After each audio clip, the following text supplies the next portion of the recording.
কিরে ফুলটু, তুই কেমন আছোস? শরীর স্বাস্থ্য ভালো? আরে বলিস না, ভালো। কিরে বল্টু, তুই তোর বউর সাথে ঝগড়া করিস? উল্টু, হ্যাঁ করি। তবে প্রতিবার ঝগড়া শেষে ও এসে হাঁটু গেড়ে আমার সামনে বসে পড়ে। বল্টু, বলছিস কি তারপর? পল্টু তারপর মাথা ঝুঁকিয়ে বলে, খাটের তলা থেকে বেরিয়ে আসো, আর মারবো না।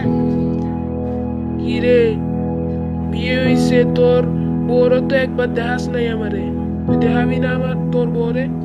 আরে দেখামু নে, এত উগ্র হইস না। দেখামু সামনের সোমবারে আসি, দেখামু। ও আচ্ছা। মিস্টার আরবি চ্যানেলকে যারা যারা সাবস্ক্রাইব করেনি তারা সাবস্ক্রাইব করে দেন।